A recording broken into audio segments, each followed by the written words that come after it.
Good morning, students. Welcome to the class. Students, today we are going to do the numericals based on Coulomb's law.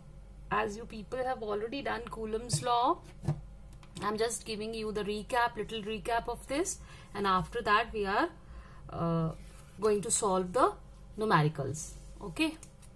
So, Coulomb's law, as all of you know, gives us the electrostatic force of repulsion or attraction between the two charges, and it is equal to F is directly proportional to the product of the two charges and inversely proportional to the square of the radius between them. Suppose हमारे पास दो charges हैं, एक Q1 और एक Q2, and the distance between them is R. तो जो force of attraction या repulsion इनके बीच में एग्जिस्ट करेगी, that will be directly proportional to the product of this charges and inversely proportional to the square of the distance. This you have already done. मैं यहां पर आपको सिर्फ थोड़ी सी टर्म्स बताने के लिए ये कर रही हूं. जब आप इस प्रोपोर्शनैलिटी साइन को हटाते हैं तो यू इंट्रोड्यूस अ कांस्टेंट.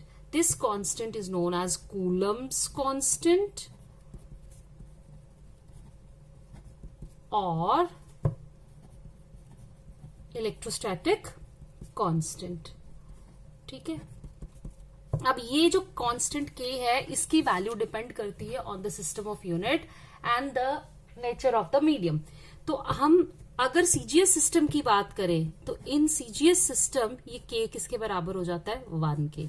ठीक है. बट इन एसआई सिस्टम, जिसमें कि हम ज्यादातर अपना काम करते हैं, but in SI system this small k will be equal to 1/4 pi epsilon naught into capital K. ठीक है. अब इस स्मॉल k और इस कैपिटल K में क्या फर्क है? देखो, this small k is the constant of proportionality, electrostatic constant और कूलम्स कांस्टेंट, और जो ये बड़ा वाला कैपिटल K मैंने यहां लिखा है, this is known as dielectric constant. ये भी आप पढ़ चुके हो. और रिलेटिव परमिटिविटी. ठीक है. And epsilon not is absolute permittivity of free space. And look, epsilon not की वैल्यू कितनी होती है? 8.854 multiplied by 10 raised to power minus 12 Newton meter square per Coulomb square. ठीक है. इसकी देखो यूनिट मैंने ठीक लिखे हैं इसके, क्योंकि ये एप्सिलॉन नॉट इधर जाएगा. नो, इट इज, ये उल्टा दिया मैंने. ये आएगा आपका, बिकॉज आप यहां से निकालोगे ना, इसको इसमें सब्स्टिट्यूट करोगे तो एप्सिलॉन नॉट इधर चला जाएगा, एफ नीचे है, तो ये आएगा कूलम स्क्वायर पर मीटर स्क्वायर पर न्यूटन. ठीक है. Now what is the value of, यहां पर K की वैल्यू मैंने सब्स्टिट्यूट करनी है. अब K जो है, अगर आप एयर या वैक्यूम ले लें, कैपिटल वाला K, सॉरी, पहले लिखेंगे हम फॉर एयर और वैक्यूम. ये जो डाइइलेक्ट्रिक कांस्टेंट है आपका, नॉट दिस, ये डाइइलेक्ट्रिक कांस्टेंट K किसके बराबर आएगा? 1 के. तो जब मैं एयर और वैक्यूम के लिए ये K इक्वल टू 1 इसमें सब्स्टिट्यूट करूंगी तो मेरा स्मॉल वाला K जो है in SI unit for air और वैक्यूम किसके बराबर आ जाएगा? 1/4 पाई एप्सिलॉन नॉट के बराबर. और इसकी वैल्यू जो हम लेते हैं वो लेते हैं 9 × 10 raised to power 9 एंड इसकी वैल्यू आपकी आएगी न्यूटन मीटर स्क्वायर पर कूलम स्क्वायर. ठीक है.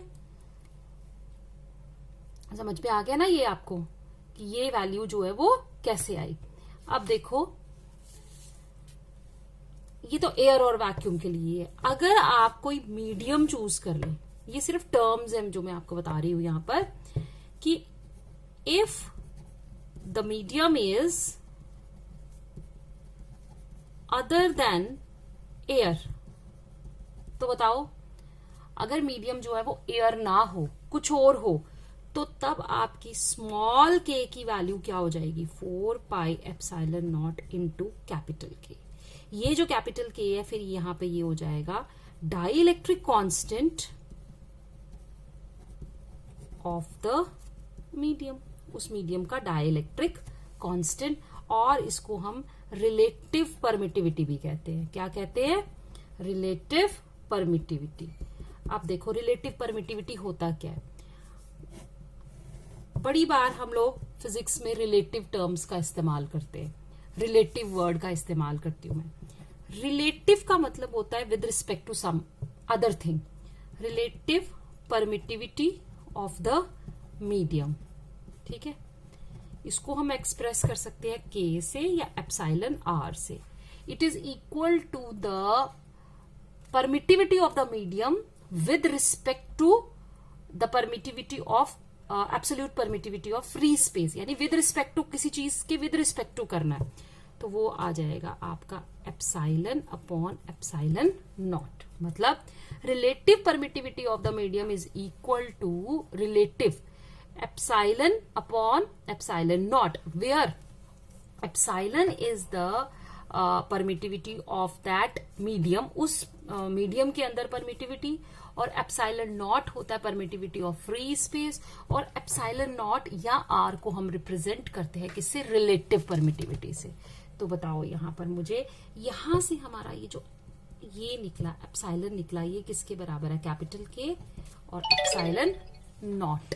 ठीक है, तो हम यहां पर जो मैंने मीडियम का लगाया, मैं के की जगह 1/4 पाई, इन दोनों की जगह मैं एप्सिलॉन लिख सकती हूँ। क्या लिख सकती हूँ, एप्सिलॉन लिख सकती हूँ। तो जब मैं एयर और मीडियम की बात करूंगी तो मैं लिखूंगी 1/4 पाई एप्सिलॉन नॉट, और जब मैं किसी और मीडियम की बात करूंगी तो वहां मैं लिखूंगी 1/4 पाई एप्सिलॉन। ठीक है, एप्सिलॉन होता है परमिटिविटी ऑफ दैट मीडियम, और एप्सिलॉन नॉट होता है परमिटिविटी ऑफ फ्री स्पेस, और एप्सिलॉन आर होता है relative permittivity of that medium. Relative permittivity means permittivity of that medium with respect to the absolute permittivity of free space. अब बहुत बार मैंने permittivity word use कर दिया, आप सब लोग सोच रहे होंगे ये परमिटिविटी है क्या। Permittivity is basically the extent of difficulty with which the electric lines of force passes through that medium। ठीक है, कितनी डिफिकल्टी से वो जो इलेक्ट्रिक लाइंस ऑफ फोर्स है उस मीडियम को पास कर सकती हैं, उसे हम कहते हैं परमिटिविटी। ठीक है, तो for air it is 1, air के लिए वो कितनी है, 1 है। वैक्यूम के लिए इट इज 1.0054, अब लेकिन अप्रोक्सीमेटली हम उसको 1 ही लेते हैं। बाकी सभी मीडियम्स के लिए वो क्या होती है, डिफरेंट होती है। फॉर एग्जाम्पल वाटर के लिए द एब्सोल्यूट परमिटिविटी इज 81। तो उसी तरीके से बहुत सारे हमारे पास, इसको हम डाइइलेक्ट्रिक कांस्टेंट भी बोलते हैं, बहुत सारे मीडियम हमारे पास आएंगे जिसकी हम डाइइलेक्ट्रिक कांस्टेंट फाइंड आउट करेंगे। ये मैंने इसलिए करवाया क्योंकि ये सब चीजें आपको न्यूमेरिकल्स में यूज करनी है। अगर आपको ये थोड़ी थोड़ी चीजें पता होंगी तभी आप न्यूमेरिकल्स कर सकते हैं। मोस्ट ऑफ द स्टूडेंट्स जो हैं उनको प्रॉब्लम क्या आती है कि they are not able to solve the numericals. Numericals तभी सॉल्व होते हैं अगर आपको बेसिक नॉलेज हो। If you don't have the basic knowledge about the terms, about the concepts, then it is very difficult for us to solve the numericals। अगर हमें numericals solve करने हैं तो सबसे पहले हमें छोटी छोटी ये चीजें पता होनी चाहिए। then after practice हमें ट्रिक्स आ जाती हैं। एक न्यूमेरिकल करने में हमें परेशानी आएगी, 2 न्यूमेरिकल करने में परेशानी आएगी, but after doing a good amount of practice आप देखोगे कि आपको न्यूमेरिकल्स जो है वो बहुत ईजी लगना स्टार्ट हो जाएंगे। ठीक है, तो let's start with our first numerical, which is 2 equal charges of 1.0 coulomb each are placed at a distance of 5 meter। Find the force of attraction between them। It is very simple। मैंने simple से start किया है। पहले आपका दोनों charges जो हैं they are Q1 equal to Q2 is equal to 1.0 coulomb and they are placed at a distance of 1 meter। Find the force of attraction between them। ठीक है, तो force of attraction आपने निकालनी है। F is equal to 1/4 pi epsilon naught Q1 Q2 upon R square। ठीक है, value लगाएंगे आप। 1/4 pi epsilon naught की वैल्यू कितनी है, 9 into 10 raised to power 9, then Q1 की जगह 1 और Q2 की जगह भी 1 एंड द डिस्टेंस इज यहां पर इट इज 5 मीटर, 5 का स्क्वायर। तो आपका आंसर आ जाएगा 9 into 10 to the power 9, it is 25। सो आप इसको सॉल्व करिए, it will be 90 upon 25 into 10 is to power 8। ठीक है, हम इसको सॉल्व करेंगे, it will be I think 3 point something आएगा।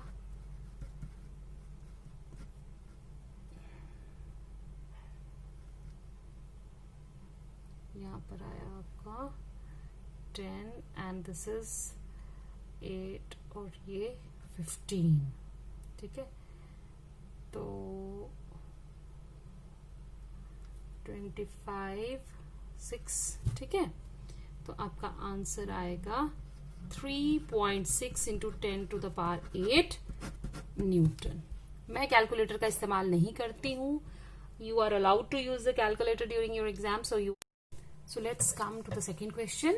It is find the distance between two equal charges of 1 coulomb each so that the force between them is equal to the weight of a 45 kg boy.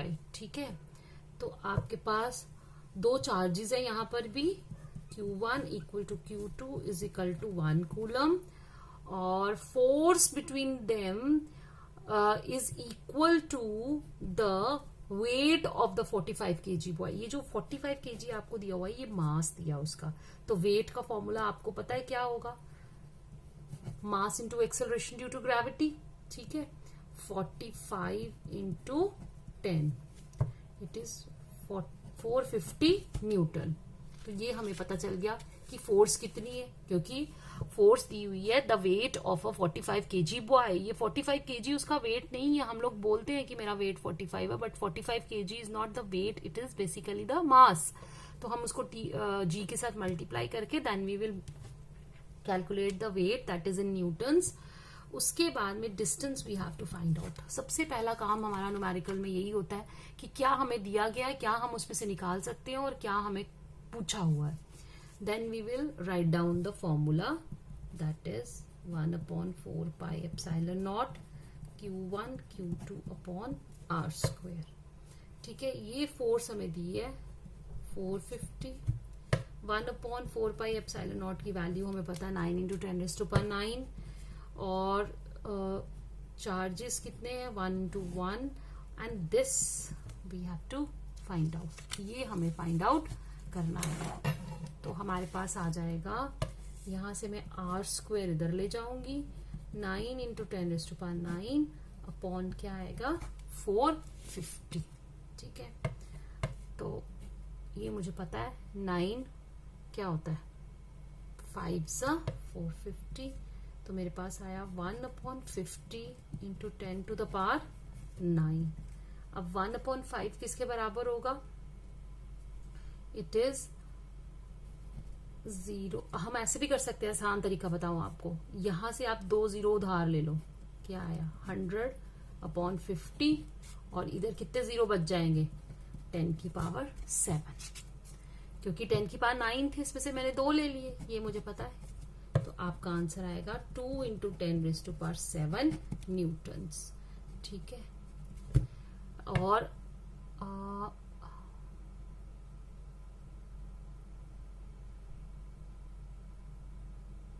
ये मेरा क्या आना है अब,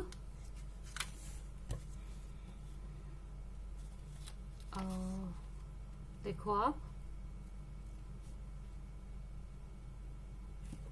इसके बाद it is are square है ना हमारा ये, तो हम इसको अभी हमने आर निकालना है, दैट इज इक्वल टू ये आ जाएगा 20 इंटू 10 टू द पावर। आप इसको सॉल्व करेंगे, इट विल बी योर, अगर मुझे यहां से आर निकालना है ये आ जाएगा अंडर रूट 20 इंटू 10⁻³ मीटर, ठीक है। √20 मेरा, आप देखो अगर 16 होता तो 4 आना था, तो ये 16 और 25 के बीच में है, तो ये 4 पॉइंट आप ले लो 4.4 इंटू 10⁻³ मीटर, ठीक है। मैं अप्रोक्सीमेशन करके करती हूँ, अगर आप चाहो तो आप कैलकुलेटर का इस्तेमाल भी कर सकते हो। My next question is, two equal charges placed in air and separated by a distance of 1 meter repel each other with a force of 8.1 into 10⁻⁻4 Newton, ठीक है। ये चीजें हमें दी हैं। two equal charges means the charges are, let us consider कि आपके दो charges कौन से हैं। consider the charges to be Q and दूसरा भी क्या है, Q रिस्पेक्टिवली, ठीक है। और उनके बीच में डिस्टेंस कितना दिया है, 1 metre. And they repel, and what is the force which is given between them, the force of repulsion. Obviously अगर दो चार्जेस इक्वल नेचर के हैं तो उनके बीच में फोर्स ऑफ रिपल्शन होगी। तो आपके पास यहां पर ये चीजें इन्होंने दी हैं। आपको क्या निकालना है, फर्स्ट ऑफ ऑल आपको क्या पूछा है, calculate the magnitude of charge on each, ठीक है। तो सबसे पहले हम आ जाते हैं magnitude of charge on each. तो मैं यहां लिखूंगी F is equal to 1/4πε0 Q1 और Q2 अपॉन R स्क्वेयर, ठीक है। इट एम्प्लॉयज फोर्स हमें दी हुई है, फोर्स कितनी है इन दोनों के बीच में, that is 8.1 into 10⁻⁻4 newton. It is equal to, मैं इसकी वैल्यू लगाऊंगी 9 इंटू 10⁻⁹। Q1 और Q2 की जगह, दोनों की जगह Q है तो मेरा Q स्क्वायर आ जाएगा, और R आई थिंक दिया हुआ 1 मीटर, तो मेरा ये आ जाएगा 1। इट एम्प्लॉयज यहां से मुझे Q स्क्वायर निकालना है ना, तो Q स्क्वायर मेरा इधर ही रहेगा और उसका आंसर आएगा 8.1 इंटू 10⁻⁻4, और ये इसके यहां आ जाएगा, ठीक है। ये किसके बराबर आया, अब देखो कैसे सॉल्व करेंगे हम इसको। इसका 8.1 का ये निकाला, नीचे आ गया 10, ठीक है। ये मेरा कट गया 9, ये आया 9 इंटू, अब मैं पावर्स ऑफ 10 इकट्ठी कर लूंगी। 10 की पावर कितनी है, -4, नीचे कितनी है 10 की पावर 10, तो मेरे पास यहां पर ऊपर जाके क्या आ जाएगा, ये -10, क्योंकि 9 + 1 10, ऊपर जाके -10, तो मेरे पास आया 9 इंटू 10 की पावर -14, ठीक है। अब मैं यहां पर Q निकाल सकती हूँ। Q किसके बराबर आएगा, इसका मैं अंडर रूट लूंगी, 3 इंटू 10⁻⁷ कूलम्स, ठीक है। आप चाहो तो इसको माइक्रो कूलम भी कर सकते हो, आप चाहो तो ऐसे भी रहने दे सकते हो। एक पार्ट हमारा सॉल्व हो गया। Now let's come to the second part. Second part क्या था क्वेश्चन का, कि find the force between them if the space between them is filled with water, और वाटर का K कितना दिया हुआ है, 81। तो देखो अब वही तरीका करेंगे जैसे मैंने आपको उसमें बताया था बी पार्ट के लिए, कि force between the two charge particles when held in air, that is equal to, आपके पास क्या था, 1/4πε0 Q square upon R square, और वो किसके बराबर थी, ठीक है। अब हमने वाटर में निकालना, और वाटर में डाइलेक्ट्रिक कांस्टेंट दे रखा है, तो मेरे पास यहां पर ये आ जाएगा। बाकी सारी चीजें क्या है, सेम है, ठीक है। बाकी सारी चीजें क्या है, बाकी सारे पैरामीटर सेम रखे हैं। Q सेम है, उसको कोई उसके साथ कोई छेड़छाड़ नहीं की, डिस्टेंस के साथ कोई छेड़छाड़ नहीं की, सिर्फ क्या किया है, उन्हीं दो चार्जेस को उठाकर वाटर में रख दिया जिसका डाइलेक्ट्रिक कांस्टेंट K दिया है। तो नाउ यहां पर एप्सिलॉन के साथ एक और टर्म हमारे पास आ जाएगी और वो क्या होगी, के। अब देखो ऐसे क्वेश्चंस में क्या करना होता है कि आपको जो दिया, आपके पास एयर में जो जो पैरामीटर्स हैं वो आप सेपरेट कर दो, ये चीजें, तो मेरे पास आंसर आएगा, ये के बच जाएगा बाहर और ये आ जाएगा 1/4πε0 Q² अपॉन R²। ये तो मेरा किसके बराबर है, 1/k इंटू F एयर। ठीक है, अब F water is equal to 1/k, k की वैल्यू कितनी दे रखी है इसमें, डाइलेक्ट्रिक कांस्टेंट दिया हुआ हमें 81 और एयर की पता है हमें। ठीक है, ये हमारा नीचे आया, ये कैंसिल हो गया, इट इज इक्वल टू 10 की पावर, ये एक और पावर ऊपर चली जाएगी, 10 की पावर -5 न्यूटन। सिंपल निकल गया। Now let's come to the C part. C part में क्या पूछा है, what will be the new force if the charge on each sphere is double and the distance between them is halved as compared to the original situation। पहले question को understand करिए। Original situation मतलब हमने इसको air में ही लेना है, originally ये एयर में थे, लेकिन अब क्या किया है, चार्ज जो है वो दोनों के ऊपर उनको डबल कर दिया गया और डिस्टेंस को हाफ कर दिया गया। ठीक है, तो हम क्या करेंगे, नाउ द न्यू चार्ज, जो नए चार्जेस आएंगे वो होंगे ट्वाइस द ओरिजिनल सिचुएशन वाले। ओरिजिनल में क्यू थे, अब कितने हो जाएंगे, ट्वाइस ऑफ क्यू, और डिस्टेंस जो न्यू आया वो हाफ है। ठीक है, बाकी कुछ नहीं है। तो न्यू फोर्स मैं यहां लिखूंगी, न्यू फोर्स F डैश किसके बराबर आएगी, मीडियम में चेंज नहीं किया है, अब आएगा Q डैश का स्क्वायर अपॉन R डैश का स्क्वायर। ठीक है, इसमें हम लिखेंगे F dash is equal to, अब मैं वैल्यूज लगा दूंगी, Q डैश की वैल्यू क्या है, 2Q का स्क्वायर और R/2 का स्क्वायर, वैल्यूज लगा देंगे, ये आ जाएगा 1/4πε0, ये आएगा 4Q² और ये आएगा R²/4, ऊपर चला जाएगा ये ऐसे। अब ये आ जाएगा 4 और 4 16। ठीक है, ये बाहर, बाकी हमने वही वाला एयर वाला फॉर्मूला बनाना है, वो आ जाएगा Q² अपॉन R², यानी वो 16 टाइम्स हो रही है आपकी न्यू फोर्स ओल्ड फोर्स के। तो आपकी ओल्ड फोर्स कितनी थी जो थी ओरिजिनली, 8.1 इंटू 10 की पावर -4 न्यूटन।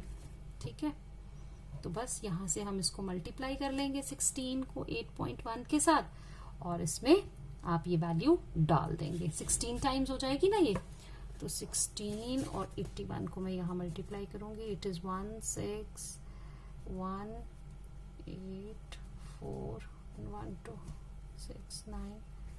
ठीक है, ये आया मेरा 1 और 29.6 इंटू 10 की पावर -4 न्यूटन। अब मुझे क्या करना होता है, इसको फर्स्ट डेसिमल प्लेस तक लिखना है, तो मैं यहां से इससे 2 0 उधारे ले लूंगी, तो मेरा आंसर जो है वो आएगा 1.29 इंटू 10 की पावर -2 न्यूटन।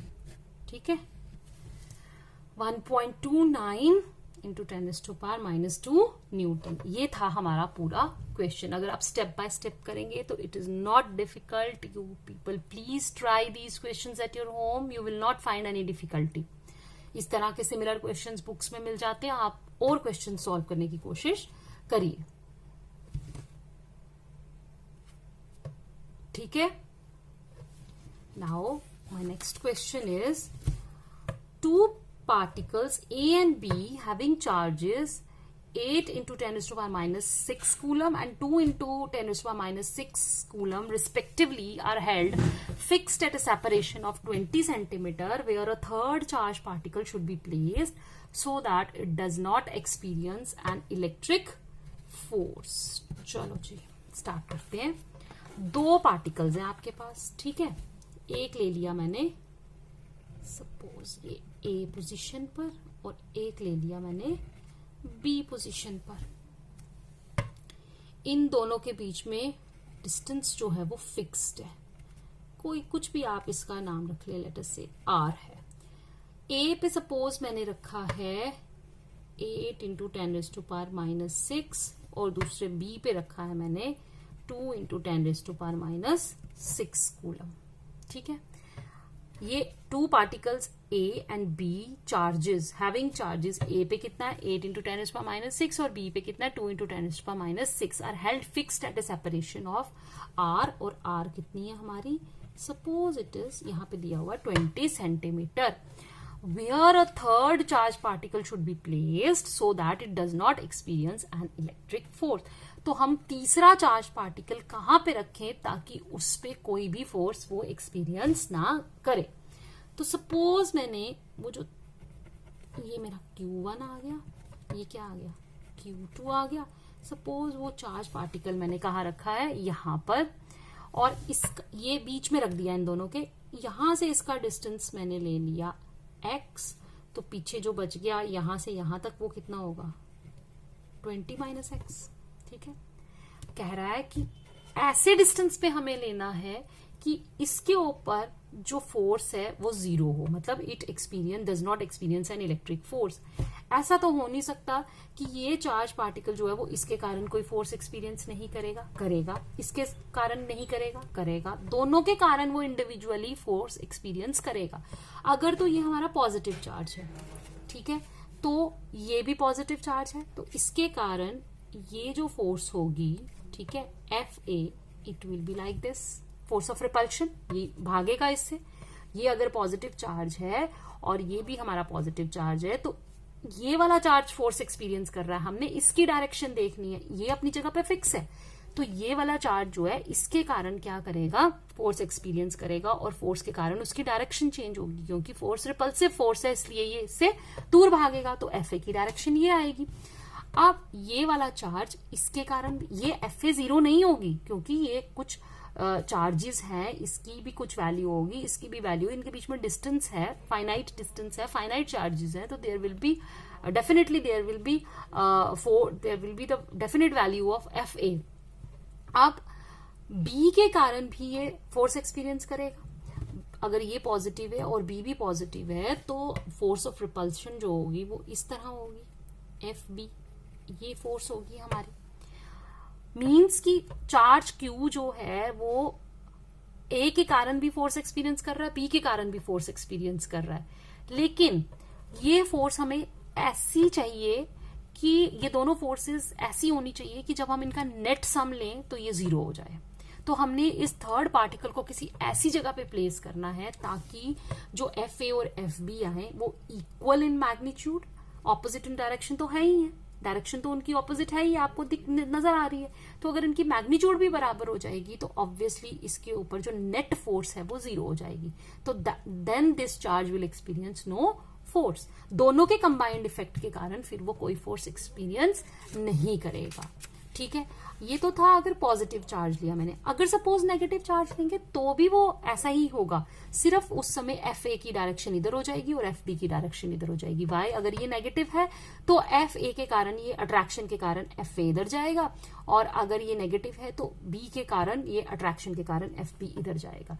बट सेम, बाकी सब चीज सेम रहेगी, ये Fa और Fb की जगह यहाँ Fa हो जाएगा और यहाँ Fb हो जाएगा। तो डायरेक्शन तो तब भी ऑपोजिट रहेगी, मैग्नीट्यूड इक्वल हो जाएगी, तो उस पॉइंट के ऊपर फोर्स जो है ऐसे डिस्टेंस पर, वो फोर्स जो है वो दोनों के बीच में इक्वल हो जाएगी, और ऑपोजिट डायरेक्शन के कारण वो सम जो है उनका वो 0 आएगा। तो इट डजेंट मैटर कि वो चार्ज जो आ रहा है सेंटर वाला वो आपका इसके पॉजिटिव चार्ज है या नेगेटिव चार्ज है। अगर वो पॉजिटिव हुआ तो भी ऐसा होगा, अगर नेगेटिव हुआ तो भी ऐसा होगा, लेकिन उसकी कंडीशन ये है कि ये दोनों चार्जेस जो हैं वो सेम नेचर के होने चाहिए। अगर ये पॉजिटिव है ये भी पॉजिटिव होना चाहिए, ये नेगेटिव है ये भी नेगेटिव होना चाहिए, क्योंकि आप अभी जब प्रैक्टिस करना शुरू करेंगे तो आप देखोगे कि कैसे सिचुएशंस चेंज हो जाती हैं when we change the polarity of the charges, ठीक है। अब आपको आई होप ये डायग्राम समझ में आ गया होगा।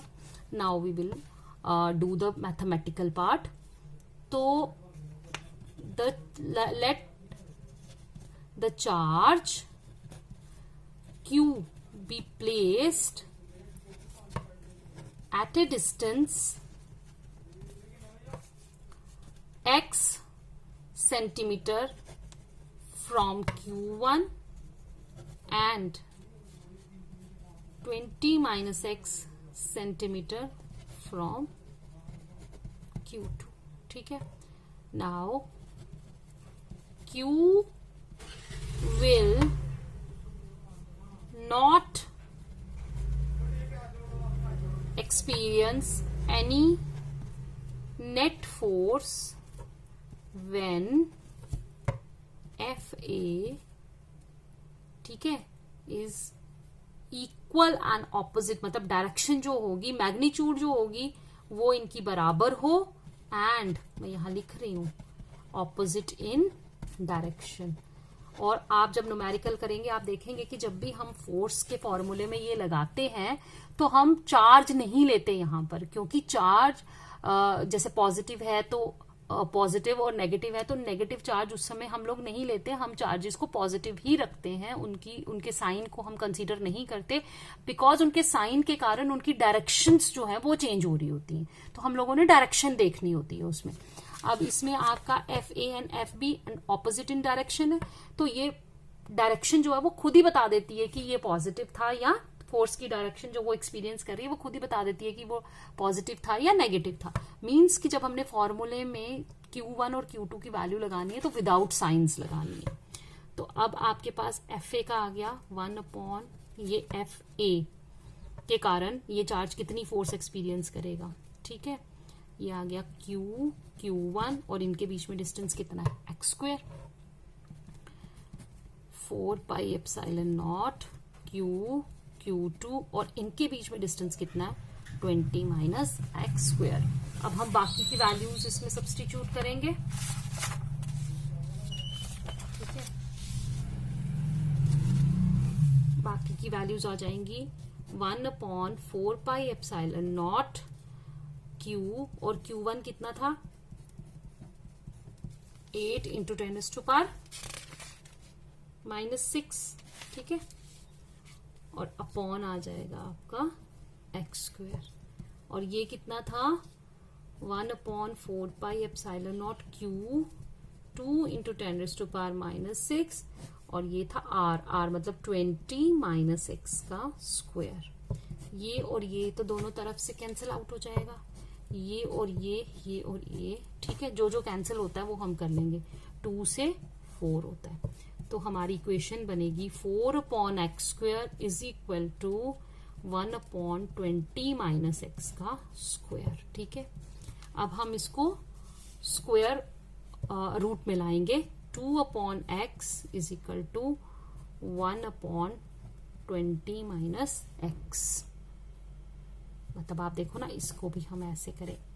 ठीक है, अब क्लियर हो जाएगा. तो स्क्वायर हम ड्रॉप कर देंगे, यहां से आप निकालिए value 2 into 20 minus 6 is equal to 20 minus X is equal to X. 40 minus 2x is equal to X. ठीक है, इट एम्प्लॉयज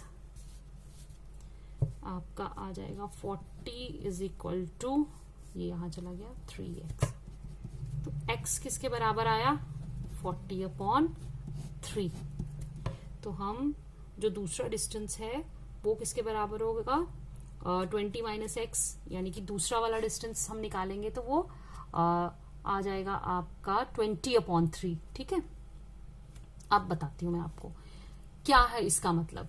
देखो, यानी ये आपका एक चार्ज था और ये एक चार्ज था. ये था 8 इंटू 10⁻⁻⁶ और ये था 2 इंटू 10⁻⁻⁶. ठीक है, आपने इस चार्ज को, इन दोनों के बीच में डिस्टेंस कितना था 20 सेंटीमीटर.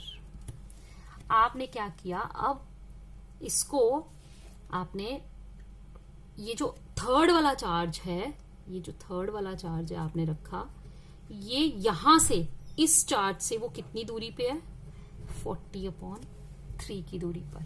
तो पीछे बच गई ये दूरी कितनी है 20/3। ऑब्वियसली जब आप निकालोगे आप देखो 20 - 40/3 किसके बराबर आएगा, 60 - 40/3 इट इज 20/3।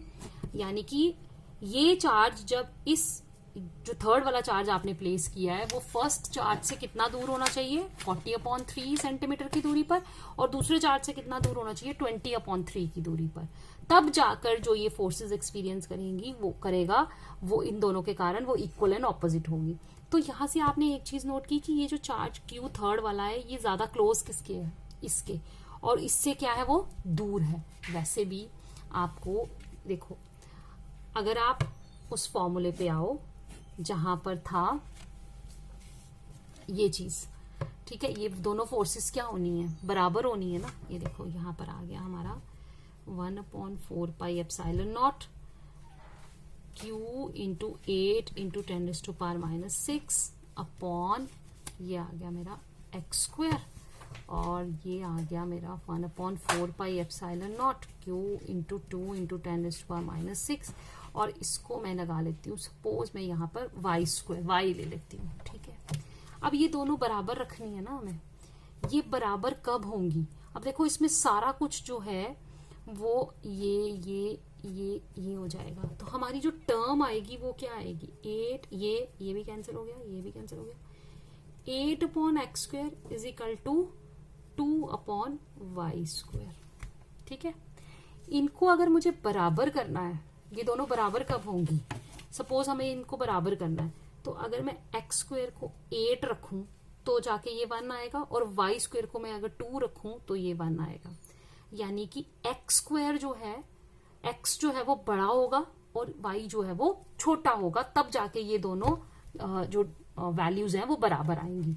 इसका मतलब है ये डिस्टेंस जो है इससे ज्यादा होगा और ये डिस्टेंस कम होगा, तब जाके ये दोनों फोर्सेस जो हैं वो इक्वल आएंगी। तो सिंपल सा मैथमेटिकली हम करके देख सकते हैं कि वैसे भी ऐसे ही होना, क्योंकि इन दोनों फोर्सेस को बराबर होना, क्योंकि ये बड़ा चार्ज है, ये बड़ा चार्ज है, तो इसीलिए इसको ज्यादा डिस्टेंस पे रखेंगे, रखा हुआ होना चाहिए एज कंपेयर टू दिस, क्योंकि ये वीक चार्ज है। वीक चार्ज से ये वाला जो है वो थोड़े कम डिस्टेंस पे होगा, तभी जाके दोनों की फोर्सेस जो है वो बैलेंस करेंगी, क्योंकि फोर्स जो है that is directly proportional to charge and inversely proportional to the square of the distance. तो अगर आपका ये चार्ज बड़ा है, तो अगर ये वैल्यू इस वैल्यू के बराबर आनी है, तो ऑब्वियसली जो वो डिस्टेंस होगा वो भी क्या होना चाहिए। देखो ना, सिंपल मैंने आपको बता दिया 8/x² is equal to 2/y² कब आएगा, अगर ये x² जो है, सपोज मुझे 1 = 1 ही करना है, तो x² को मुझे 8 पुट करना पड़ेगा, y² को 2 पुट करना पड़ेगा, तो बड़ा क्या आया, x बड़ा आया और y छोटा आया। तो यहां से अगर आपको कभी ये पूछे कि बताओ, वैसे तो कैलकुलेशन करके आप निकाल सकते हैं, लेकिन अगर ऑब्जेक्टिव में कभी ये पूछा जाए कि अगर हमें उस चार्ज के ऊपर नेट फोर्स 0 करनी है, तो बताओ दो चार्जेस के बीच में एक चार्ज रखा हुआ है, तो बताओ वो चार्ज जो है वो किसके क्लोज होगा, दैट चार्ज अगर उसके ऊपर नेट फोर्स को 0 रखना है, तो third charge should be placed at such a distance that it is closer to the weaker charge and farther from the जो बड़ा बिगर वाला चार्ज होगा उससे वो दूर हो, ठीक है। There is one more question I have written here, and this question is for your practice. ये मैं as an assignment आपको दे रही हूँ, ये आप लोग घर में ट्राई करेंगे, और अगर आपसे सॉल्व नहीं होगा तो मैं नेक्स्ट लेसन में ये वाले न्यूमेरिकल से ही स्टार्ट करूंगी, और ये वाला न्यूमेरिकल ही आपको पहले सॉल्व करवाऊंगी। तो ये ध्यान से देखिए क्या है, 2 point charges plus 2q and plus q units are separated by a distance r from each other. Where should a third point charge be placed for it to be in equilibrium? ठीक है, तो ये तो वैसा ही है। For a system to be in equilibrium, what should be the value of third charge? इसमें एक तो वो चार्ज भी इक्विलिब्रियम में रखना है हमें, इक्विलिब्रियम का मतलब होता है नेट फोर्स उस पर 0 होनी चाहिए, दूसरा सिस्टम को भी इक्विलिब्रियम में रखना है। सिस्टम टू बी इक्विलिब्रियम का मतलब है कि जो सारे चार्जेस आएंगे ए बी, और जो थर्ड चार्ज आपने प्लेस किया, थर्ड को तो आपने बता देना है यहाँ पर कि उसके ऊपर नेट फोर्स कहाँ पर रखें कि नेट फोर्स जो है वो 0, तो ऐसी जगह रखनी है, और उसका चार्ज और उसकी वैल्यू ऐसी होनी चाहिए कि ए के ऊपर भी नेट फोर्स 0 हो और बी के ऊपर भी नेट फोर्स 0 हो। तो you just try it at your places. अगर आपसे सॉल्व नहीं होगा then I am here, I will solve it for you. Thank you बच्चे, be safe and have a very good time. आप अच्छे से अपनी प्रैक्टिस करिए, focus on your studies, don't worry. तो स्टे होम, स्टे सेफ।